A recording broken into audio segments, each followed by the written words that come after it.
what we're doing in this segment of the program, and this is in honor of Charean helping us out in a pinch, a draft, a special draft, We usually do the draft at 8:35 a.m. Eastern, but we wanted to do the draft while we're still on NBCSN. A draft of the most unexpected performances in NFL history. Best unexpected performances in NFL history. Charean, I will defer pick number one, round one, to you. That's the best part, is getting to pick first, Mike. I like coming on here because I get to pick first. I'm going to go with Max McGee, Super Bowl I, first Super Bowl catch in history.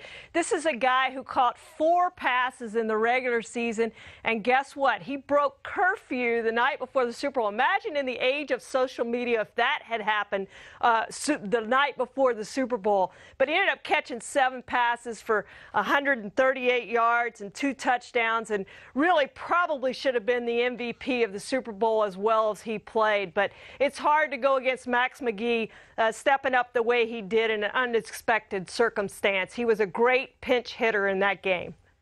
Oh, absolutely. And he was on my list. And I don't know that I made him first, though. See, I like it when I don't have the first pick, and the first pick is one that I wouldn't have picked. Because for me, the all-time great unexpected performance came during the 2001 season. It relates to a guy we've been talking about throughout the course of the show today. Because when Drew Bledsoe got blown up, sir, by Mo Lewis on the sidelines early in the 2001 season, and a guy named Tom Brady gets pressed into service, a guy who was the 199th pick the year earlier, a guy that nobody knows anything about, a guy that apparently not a whole lot of people paid attention to in college, even though he was pretty damn good at Michigan. He comes in and he systematically, gradually, methodically helps position the New England Patriots to get to the playoffs, to win playoff games, one of the best playoff games ever, that snow globe game, the last game ever played at Foxborough Stadium, goes to Pittsburgh and somehow beats the Steelers, although he was injured in that game, and Drew Bledsoe came in to save New England's bacon. Then Brady gets thrust back into it. Quarterback controversy. Some people wanted Bledsoe. Oh, they go with Brady. A lot of pressure on Brady in the Super Bowl. He doesn't blink. Wins Super Bowl 36 over the Rams, one of the greatest upsets of all time. Who would have ever dreamed that going into that season, a guy named Tom Brady, that not many people was even aware was in the NFL, would end up being the MVP of the Super Bowl and end up delivering the way that he did?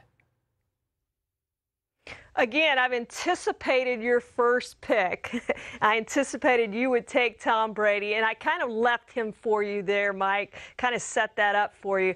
But my next one is going to be a guy we've also talked about on this show, and a guy who also came out of nowhere, even perhaps more out of nowhere than anyone else, proving that life is stranger than fiction, and it's Kurt Warner. Obviously went from the stalker boy putting up the things in the cans in the grocery store to playing in various leagues to finally getting his chance in the NFL, and it took a injury to Trent Green in the preseason for Kurt Warner to be able to play that season. Led the Rams to the Super Bowl as a Super Bowl MVP, an MVP of the league, now a Hall of Famer. Who would have expected that? The way his career started, and a lot of people, most people, probably would have quit before they got that opportunity, but he stayed at it and obviously became one of the greatest players in NFL history, at least one of the top 350 greatest players in NFL history, based on his bust being in Canton. Yeah, I thought about him or Brady for that first overall pick, and I'll agree. I remember when Trent Green went down, it was our NBC colleague Rodney Harrison that hit Trent Green in a preseason game, and that was it. The Rams were done. They were 3-13 the year before. Dick Vermeil's basically on the hot seat, and the seat just was completely engulfed in flames once he had to go to Kurt Warner, a guy who had bounced around various football leagues, and all of a sudden they find magic, and Kurt Warner's the NFL MVP, and they go to the Super Bowl and they win it. So I agree with you. That was extremely unexpected. And I'm going to stay in that same era because nowadays the great quarterbacks are coming through the draft. Back in the late 90s, and they're coming through the first round of the draft. In the late 90s, early part of the last decade, you never knew where the great quarterbacks were going to come from. And it was in 1998 when the Minnesota Vikings had a team that was poised to be one of the best offenses of all time, and everything looked great with Randy Moss and Chris Carter and Jake Reed. Brad Johnson breaks his leg against the Rams a year before the Rams had Kurt Warner thrust into prominence. And here comes Randall Cunningham, a guy who had been a good quarterback with the Eagles, good to very good, was out of football in 1996, joined the Vikings as the backup in 1997. He was installing marble countertops in bathrooms and kitchens in Las Vegas in 1996. But in 1998, he gets thrown into the mix, and he has a season for the ages for the Vikings, and they come one Gary Anderson field goal short of going to the Super Bowl, and who knows what would have happened against John Elway and the Broncos in Super Bowl number 33. But Randall Cunningham, completely and totally unexpected, had the best year of his career after his career was supposed to be over. Well, he sure did, and I was there for that championship game, and they probably should have won that championship game and didn't get it done. Or he would probably be one of the greatest quarterbacks in NFL history as well, perhaps.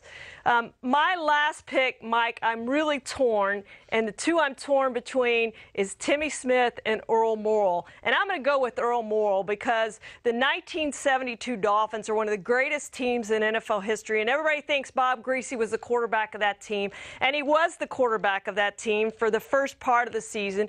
Then he gets injured. The last 9 games and the first couple playoff games, they have to go with Earl Morrel to pull this thing out, and they pulled it off. And I realized he didn't throw that many passes. They were really a run-oriented football team, and that's how they won their games, even with Bob Griese. But the fact that he was able to go 9-0 as the starting quarterback of the Dolphins, and now the undefeated Dolphins, the only undefeated team in NFL history, they remain. You got to go with Earl Morrel on this list. So he's going to be my third pick there to be able to pull that off and win a couple playoff games as well. And you know, I mean, that's a great choice, and that's one that we just gloss over because, you know, we talked about quarterbacks that have won multiple Super Bowls earlier in the week, and Bob Griese gets the credit. But, yeah, Earl Morrel did a lot of the heavy lifting that season as the Dolphins put that memorable year together. You know, I've got one that, and this one is just for you because I'm thinking back to a 10-year-old Charean Williams and, you know, her favorite team with her future husband at quarterback, Roger Staubach, but it was on Thanksgiving Day in 1975 when Roger wasn't available to go. That was a good one. And in comes Clint Longley. And Clint Longley, and that was, for me, that was still in the early years of watching football, and that was the first, like, stunner for me that this was even possible, that someone who wasn't one of the star players, somebody that I didn't even know who he was, could come in and play well. That's not supposed to happen. When you put somebody out there that nobody knows who they are, they stink and they lose. And when the Cowboys won that game, that comes up, I'd say, at least once a month, somehow, some way on this show, that Clint Longley performance. And also the postscript to it where, what, did he sucker punch Roger Staubach? I think he sucker punched Roger Staubach. Yeah, so I'm sure you didn't have a Clint Longley jersey back in the mid-'70s. But Clint Longley, No. that was definitely an unexpected performance on one of the biggest games of the year, Washington and Dallas, Thanksgiving Day in 1975. Yeah, they ended up getting rid of Clint Longley right after the sucker punch. They said, enough of that, you're gone. And that was his one claim to fame in the NFL, and I think he's fallen off the face of the earth now. No one can seem to locate Clint Longley and where he is. People try to do these anniversary stories on that game and can't find him. And the Cowboys weren't good that year either. That's the other thing. They didn't have a great team. I don't think they made the playoffs that season, but they had that one great game that Clint Longley came in and saved the day. Yeah, I keep saying it was 75. It was 74, wasn't it? Was it 74? It was 74, yeah. Okay, yeah, because 75. Right. Because I'm aware that they did make the playoffs in 1975. I do recall that. I definitely recall the Cowboys playing in the playoffs in 1975. They did. Because that game entailed an uncalled offensive pass interference. Too bad we didn't have the 2019 pass interference replay review in 1975. Maybe the Vikings would have gone to the Super Bowl that year to lose a fifth one. It ultimately would have been a fifth one. That would have been number 4 for the Vikings. They would have lost to the Steelers in Super Bowl 10, but for that push-off by Drew Pearson in the 1975 playoffs. So I always get that one wrong. In fact, I thought one of the last times I talked about it, I said 74, and then I thought I saw it was 75. Now I know it was 1974. Cowboys, Clint Longley. For when I mention it again, I have a feeling I'll mention it again at some point. All right, we're going to take a quick break. Plenty more PFT Live still to come. But before that, a recap of the draft. Best unexpected performances in NFL history. Charean has Max McGee, Kurt Warner, and Earl. Morrel. I've got Tom Brady, Randall Cunningham, and Clint Longley. Hi, I'm Mike Tirico, and thanks for watching. Make sure to hit subscribe for the latest news and highlights from NBC Sports.